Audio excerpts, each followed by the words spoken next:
I still remember the exact moment I found out. It was a Tuesday morning, quiet, the kind where the coffee's still warm and the world hasn't started spinning too fast yet. I was sitting in the lawyer's office, hands clasped tight, trying not to shake. My brother, Jason, leaned back like he already knew the outcome. My sister, Caroline, looked down at her nails like she didn't care. And then Mr. Whitman, our family attorney for over 20 years, said the words that shattered something inside me. "You've been left out of your parents' will, Emily. That's it. No explanations. No apologies. No room for questions." They left everything to Jason and Caroline. The house I grew up in. The lake cabin in Vermont. Dad's coin collection we built together since I was 9. Nothing for me. Not even a mention. I couldn't breathe. I felt like a ghost sitting in that room. Alive, but invisible. Have you ever realized your family never really saw you? Comment where you're watching from if you've ever felt erased by the people who raised you. I wasn't always the forgotten daughter. Growing up in Springfield, Massachusetts, I was the kid who clung to her mom's apron, who followed Dad into the garage just to hand him a wrench, who spent entire weekends baking banana bread with Grandma May even when my friends were at the mall. Back then, we were the Hendersons, and that meant something. Sunday dinners were sacred. Mom, Nancy Henderson, would make her famous meatloaf and green bean casserole, and Dad, Walter, would play Sinatra records while sipping his root beer float. I was the youngest, but I was also the one who paid attention, who memorized the smell of fresh laundry in the hallway, who could tell if Dad had a hard day just by the way he hung up his coat. Jason was always loud, charming, a natural athlete. Caroline was poised, graceful, cheer captain by 9th grade. Me? I was the quiet one. The old soul, they said. Always reading. Always writing. Always watching. There was this one summer when I got really sick, pneumonia. I was 11. Mom slept beside me on a fold-out chair in the hospital room every single night. She braided my hair, even when her fingers were sore. And Dad? He brought me comic books and ice chips and told me I was the toughest Henderson alive. That's the version of them I held on to for years. The version that kissed my scraped knees. That cheered the loudest when I won the spelling bee in 5th grade. That called me only them. But somewhere along the line, something changed. Something subtle at first, small things. Quiet moments where I felt left out of the photo. Forgotten in the plans. Replaced. I just didn't realize those little cracks were the beginning of something much bigger. Something permanent. I started noticing the shift around my mid-20s. It began with the little things. Like the group texts. Family dinners would be planned, and I'd find out from Instagram stories. Wait, when was this planned? I asked once, after seeing a photo of Jason's birthday brunch at Dad's favorite diner. Oh, Caroline replied with a breezy laugh. We just figured you were busy with your writing. You know how you get in your head. It stung, not because I missed a pancake, but because they didn't ask. Didn't include me. Then came the holidays. I flew home from Brooklyn for Thanksgiving one year. Spent 6 hours in traffic just to surprise them. When I arrived, casserole dish in hand, Mom opened the door with this startled expression, like I was the one who'd forgotten something. "Oh, you're here," she blinked. "I told Caroline I was coming," I said. "She didn't mention it," Mom replied. "But, we'll pull up a chair." Pulled up a chair. As if I was a guest in my own home. Jason had brought his new girlfriend, Natalie. A sweet blonde nurse from Ohio who had known the family for 3 months and somehow already had her own stocking on the mantel. Meanwhile, my name on the fridge calendar was crossed out. No explanation. At first, I tried to rationalize it. Maybe I was distant. Maybe my years away for grad school made them think I didn't care. But I called. I sent birthday cards. I mailed books I thought they'd love. When Caroline's daughter, Ava, turned 5, I sent a handmade scrapbook filled with photos, pressed flowers, little notes for each year of her life. I never got a thank you, not even a text. Then came Dad's 65th birthday party. A big one, backyard tent, catered barbecue, string lights. I didn't even know it happened until Jason posted a photo of him dancing with Mom under the twinkle lights. I stared at that photo for a long time. When I confronted them later, I kept my voice steady. Why wasn't I invited? I asked Mom over the phone. She paused. Emily, we just didn't think you'd want to make the drive again. I would've, I whispered. If I'd known. A long silence. You've always been the independent one, she finally said, like it was some kind of compliment. But all I heard was, you're easier to forget. I started to keep track of the patterns. Jason's failed startup. Dad co-signed a loan. Caroline's yoga studio. Mom babysat her kids 3 days a week.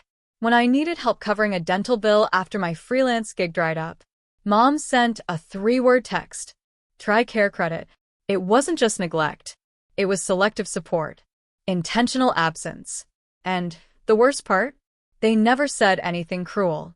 Never raised voices or slammed doors. They just quietly erased me. Like editing out a character from a story. A story they no longer wanted me in. It was February when it happened. Brooklyn was frozen, bitter wind biting at the windows, and I had been up late revising an essay for a literary magazine when my phone rang. It was Caroline. That alone was unusual. I stared at the screen for a second before answering. Hey, I said cautiously. Hi, she replied, her voice tight-clipped. I thought you should know. Dad had a heart attack this morning. My heart stopped. What? He's okay. They're keeping him overnight. It wasn't massive or anything. Jason's with Mom. I was already reaching for my coat. I'll be on the next train. She cut me off. Emily, maybe wait a day or two. It's already a full house. The word struck like sleet. A full house. I didn't argue. I packed anyway. 6 hours later, I was standing outside the hospital, waiting in line for a visitor's badge. When I got to the front desk, I gave my name. The woman scanned the list. I'm sorry, she said. You're not on the approved visitor list. My mouth went dry. There must be a mistake, I said. He's my father. She looked again. Only one daughter listed. Caroline. I stepped back. The fluorescent lights buzzed above me. I could feel the burn of tears, but I refused to let them fall. I texted Jason. I'm at the hospital. They're not letting me in. No reply. I called Mom. Straight to voicemail. I sat in the lobby for 2 hours before finally turning around and heading home. That night, I posted a single line on my Instagram story. When your family becomes your ghost story. No names. No drama. Just that. The next day, Caroline called again. Furious. Are you trying to make us look bad? She snapped. You left me out, Caroline, I said. I came to the hospital. They wouldn't let me in. You always twist things, she said. You're the drama queen, not the victim. That was the last time we spoke. 3 weeks later, Dad passed away quietly in his sleep. I found out from a second cousin who DM'd me the obituary link. The funeral had already happened. I read the write-up 3 times. My name wasn't mentioned. Not as a daughter. Not even as a surviving relative. It was like I'd never existed. I sat on the floor of my apartment, numb, holding the printout in my shaking hands. The grief wasn't just for my father. It was for all of it. The years I kept trying. The birthday cards. The late-night phone calls. The desperate hope that maybe this time they'd see me. Hear me. Choose me. They didn't. I wasn't just estranged. I was erased. The first few weeks after the obituary were a blur. I went to work. I came home. I watered my plants. I answered emails. I didn't cry. I didn't scream. I didn't sleep. I simply existed. My best friend, Ava, came over one night and found me sitting on the floor, surrounded by unopened mail. She said nothing, just sat beside me and started sorting through the envelopes. After a while, she asked softly, "Do you want to talk about it?" I shook my head. I don't think I have the words. That's okay, she said. We don't need words right now. We just need tea. Maybe pizza. It was the first time I laughed in a long time. And it cracked something open. A few days later, I went on a walk with Elliot, a coworker I barely knew outside of project briefs and lunch breaks. We'd bonded over the same author once, Ocean Vuong, And now he showed up at my door with a coffee and a copy of On Earth We're Briefly Gorgeous. I figured you'd need something honest, he said. We walked for hours. No small talk. Just shared silence and the occasional deep breath that didn't feel so heavy anymore. I don't know how to be someone without a family, I finally admitted. You don't have to be, he said. You get to build one. From scratch. Handpicked. Something about that felt possible. In March, I finally opened the box of photos my dad had given me 2 years earlier. There was one of me at 7, sitting on his shoulders during a fireworks show. My tiny hands were clutching his head, his smile wide and unguarded. And I remembered it clearly now how he'd whispered, "This view is only for you." I put the photo on my fridge, a reminder that some version of him did love me. Maybe that version just didn't survive the years. But it existed. I started therapy again. With someone new. Her name was Dr. Harper, and she didn't flinch when I told her the truth. They chose to pretend I'm dead, I said. She nodded. And yet here you are, breathing. She had me write letters I would never send. To my mother. To Caroline. To Jason. To the version of me that begged for their love. I burned those letters on the spring equinox. A silly ritual. Maybe, but when the smoke curled into the sky, I imagined it carrying away everything that had ever made me feel small. By April, I had deleted every number but Ava's and Elliot's from my phone. No more hoping. No more checking their Facebook pages like a ghost trying to haunt her own past. Instead, I started volunteering at the library on Saturdays. I joined a tiny writing circle. I learned how to make cinnamon bread from scratch. I started wearing yellow again. One day, Ava looked at me across her kitchen table and said, "You look like yourself again." "I'm not sure who that is yet," I replied. She smiled.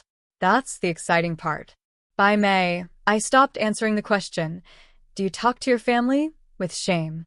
Now I said, "No," with the same casual tone as if someone had asked me if I liked olives. And if they blinked or looked confused, I'd just smile. That's not a sad story, I'd say. That's a boundary. The shift didn't happen overnight. It was like water dripping on stone. Slow, steady, until one day the shape had changed and you couldn't unsee it. I was at Elliot's apartment one evening, helping him rearrange his bookshelves. He handed me a copy of a memoir with a torn spine. It was about estrangement, grief, queerness, healing.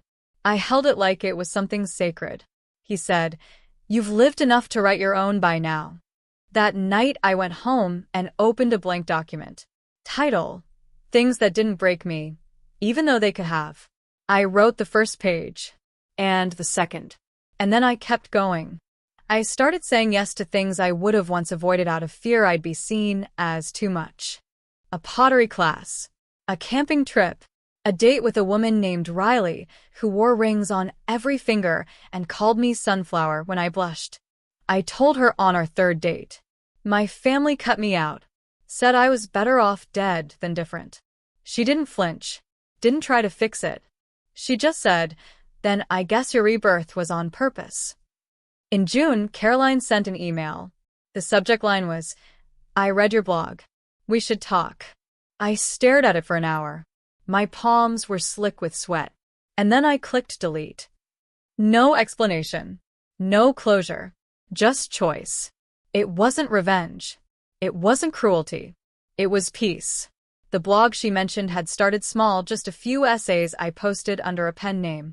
Stories of grief, resilience, estrangement, and the strange ways love disguises itself.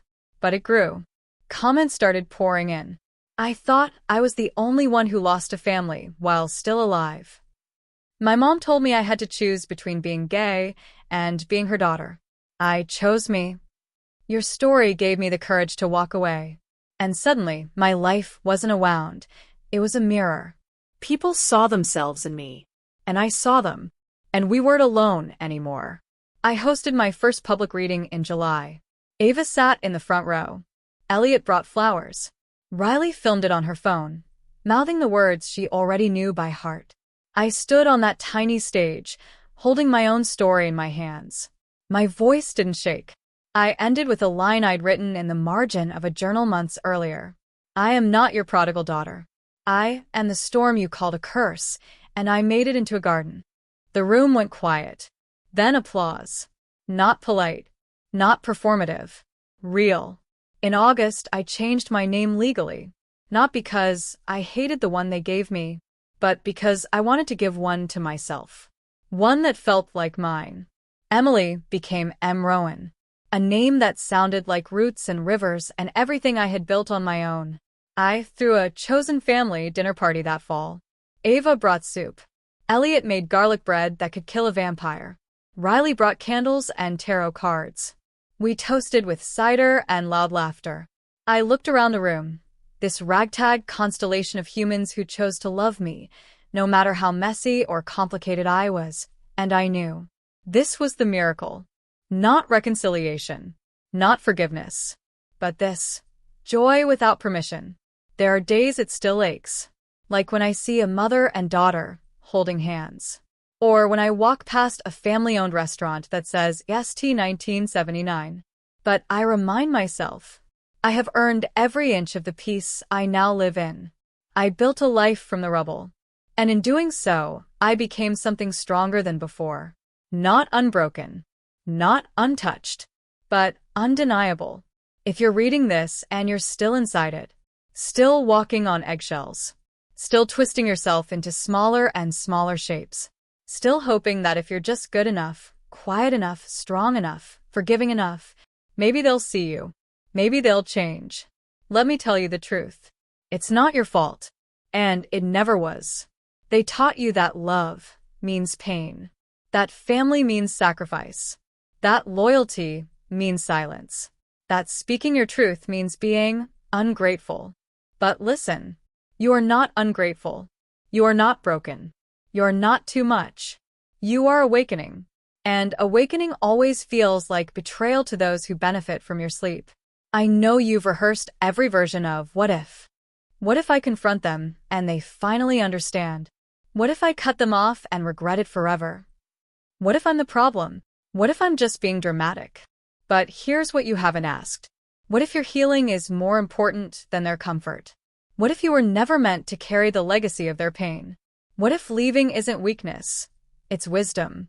They will call you selfish. They will say you abandoned them. They will say you're making things up. They will twist your story until even you start to question your own memory. But the thing about gaslighting is, once you see the flame for what it is, you can't unsee it. And once you name the abuse, you can no longer participate in it without betraying yourself. Let me say it as clearly as I can. You do not owe your life to the people who harmed you. You do not owe Thanksgiving dinners. You do not owe explanations. You do not owe Sunday phone calls or birthday cards or smiling family photos where your soul is quietly screaming. Your only obligation is to your own liberation. I know it's terrifying. Estrangement is a death, a funeral for a relationship that never became what it should have been. But you are allowed to grieve and still walk away. You are allowed to mourn and still mean it when you say no more. You can love someone and choose not to let them destroy you. That is not contradiction. That is self-respect. And yes, some people will not understand. They'll ask, but what happened? As if a single event is required for departure. As if years of erosion don't count unless they end in an explosion. You don't need a good enough reason. Your nervous system saying, I don't feel safe is reason enough. Your heart whispering, this hurts is reason enough. Your body tensing at the sound of their name is reason enough. And for the record, choosing yourself isn't the easy way out. It's the hardest thing you'll ever do, because you'll have to hold yourself when the guilt comes crashing in. You'll have to rebuild trust in your own instincts. You'll have to create a new definition of love from scratch. But you'll also breathe deeper than you ever have. Sleep without flinching. Laugh without permission. Say no and mean it. Say yes and mean it even more. You will find people who don't just tolerate you. They treasure you. You will discover a version of yourself you've never met before. One who isn't surviving. One who is sovereign. I wish someone had told me this when I was in your shoes. You are not losing your family. You are losing your cage. And what comes next is an exile. It's exodus. You are walking toward your promised land. A life where love is safe, where boundaries are sacred, where your story belongs to you and no one else. So, if you needed permission, this is it. If you needed a sign, here it is. If you needed to know someone made it out and built a life on the other side, I did. And if I can, so can you. So you walked away. Maybe not with fireworks. Maybe not with a dramatic speech. Maybe just a quiet decision you made while washing dishes one evening. Or driving home after yet another conversation that left you feeling small. Gutted, erased. However it happened, you did it. And now comes the part no one prepares you for. What the hell happens after? They talk about freedom like it's immediate. Like the second you cut ties, you'll suddenly feel light and whole and powerful. But the truth? Healing doesn't always come wrapped in gold. Sometimes it comes in the form of empty chairs at holidays. Sometimes it sounds like your own voice echoing in a silent room, asking, "Did I do the right thing?" Sometimes it looks like crying in the grocery store, because you saw a mother tenderly fixing her child's scarf, and it reminded you of the tenderness you never got. Sometimes it's survivor's guilt, grieving not just what happened, but what never did. Let's get brutally honest for a second. Healing after estrangement is messy. It's not linear. It's not graceful. It will not look the way you imagined. You might block them, then unblock them just to check. You might write letters you never send. You might second-guess every memory, wondering if you made it all up, if maybe they weren't that bad. You might feel like the villain in your own story, even when you were the one trying to survive. And that's okay.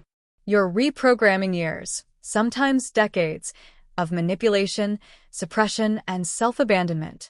You're peeling off layers of should and must and be nice and don't rock the boat until you finally get to you. That's not a weekend retreat. That's sacred labor. And labor hurts. But you're birthing something. A version of yourself that never had room to breathe. A voice that was always there, just buried beneath everyone else's expectations. Here's something no one tells you. Sometimes joy feels threatening after trauma. You'll catch yourself laughing and then feel guilty. You'll feel softness and wonder, do I deserve this? You'll flinch at kindness because you're used to manipulation dressed up as love. And it's okay if it takes time to trust peace. To let it in. You're not broken. You're just healing in real time. And, oh, let's talk about boundaries. Because for the first time, you're not just setting them, you're keeping them. You're saying, I love you, but I need space. You're saying, that doesn't work for me anymore.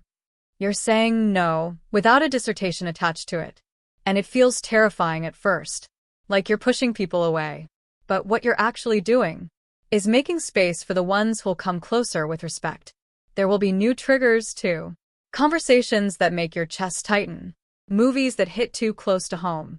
Voicemails that make you sweat. You might outgrow people who once felt like home. Because now you know that home isn't a place that hurts you. You'll realize you don't have to explain your trauma to be worthy of care. You'll realize that the right people will listen, not because they need all the gory details, but because they value your voice. And then one day, quietly, without ceremony, you'll notice something. Maybe you'll catch your reflection and not wince. Maybe you'll rest for the sake of resting, not because you earned it. Maybe you'll stop rehearsing conversations in your head with people you've already walked away from. You'll smile for no reason, laugh from your belly, say, I love you, and actually feel safe in it. That's what healing really looks like. It's not Instagram perfect. It's not tied up in neat little bows. It's awkward, slow, clumsy, full of backslides and breakthroughs. But it's yours. And every tear, every shaky boundary, every small moment of joy reclaimed, it all counts. You're not behind. You're not failing. You're becoming. So here you are. You've walked through the fire. You've faced the grief, the doubt, the silence. You've watched the old structures collapse. And now, you're standing in the rubble. Not broken, but reborn.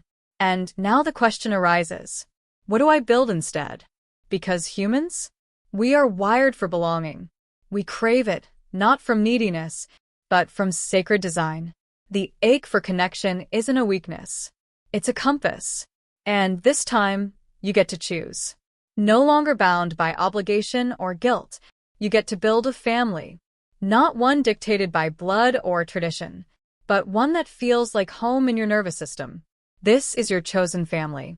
It could be a best friend who's been your rock, a neighbor who checks in on you, the barista who knows your coffee order and asks how you're sleeping, your therapist, your dog, yourself. It doesn't have to look like the movies. It just has to feel safe. Seen. Real. Let's be clear. Rebuilding doesn't mean recreating what was. It means redefining everything. What does love mean to you now? What does support actually look like? What does family feel like in your body, not in the abstract? Maybe it means someone who listens without fixing. Someone who honors your boundaries without taking it personally. Someone who sees your messy parts and stays anyway. And maybe, for a while, that person is you. And that's not lonely. That's foundational. Because the most secure relationships come after you've made peace with your own company. You'll start to notice who your energy expands around, who makes you breathe deeper, not hold your breath, who asks how you're really doing and waits for the answer. These are the people you invite in. Not everyone gets access to you anymore. Not everyone has earned the right to witness your unfolding. And that's not selfish. That's sacred discernment. You'll also start to create new rituals. Not the ones handed to you out of habit or heritage, but ones that feel alive to you. Maybe you light a candle every Sunday and speak a truth you're learning out loud. Maybe you throw orphans' holiday dinners with others who've walked similar paths. Maybe you write birthday cards to yourself and tuck affirmations into your drawers for the hard days. You get to write new traditions on your terms, with your soul at the center. And let's talk about receiving. Because here's the thing. When you've survived relational trauma, receiving love can feel like a threat. You might question motives. Wait for the other shoe to drop. Tell yourself, this is too good to last. But slowly, gently, you learn to trust softness. You let compliments land. You ask for help and don't apologize for it. You receive love without shrinking. That's healing too. Rebuilding also means reparenting yourself, learning how to meet your unmet needs, to soothe your own inner child, to validate yourself instead of begging others to. You learn to say, I see you. You're doing great. Even when no one else is watching. You become the parent, the friend, the safe place you always longed for. And then, beautifully, unexpectedly, you start to feel something else. Belonging. Not in a room full of people performing normal. Not in a family who never really got you. But in spaces where you can exhale. In hugs that linger. In text messages that say, thinking of you.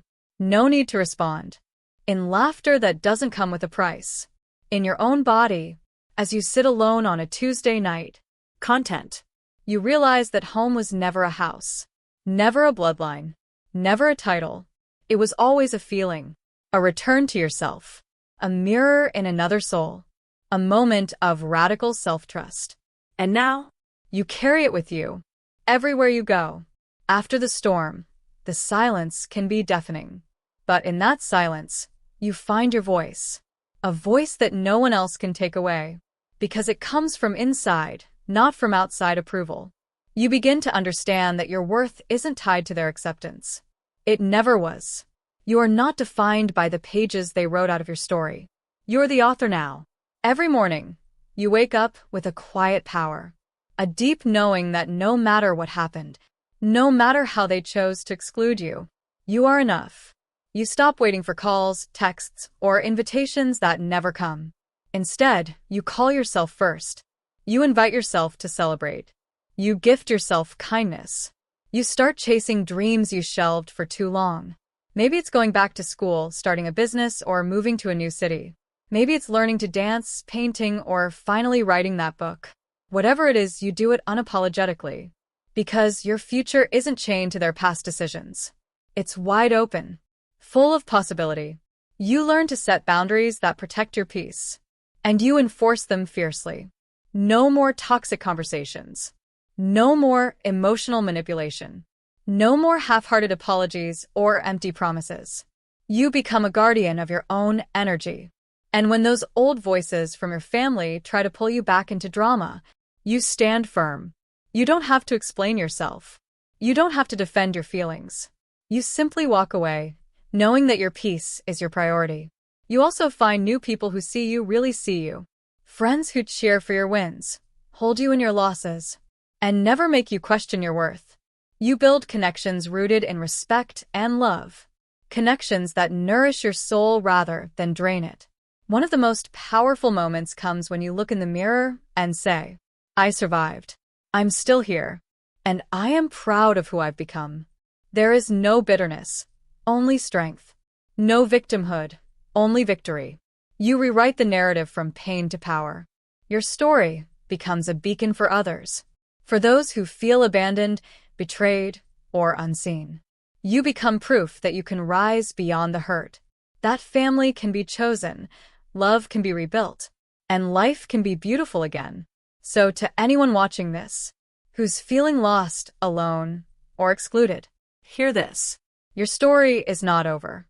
Your worth is not in their hands. You are whole. You are enough. And the best chapters are still unwritten. Thank you for listening to my story. If you've ever felt left out, betrayed, or abandoned by family, please share your experience in the comments. Let's build a community where no one has to feel alone. Remember to like, subscribe, and hit the notification bell to hear more stories of healing and strength. Because family isn't always who shares your blood. It's who shows up when it matters most.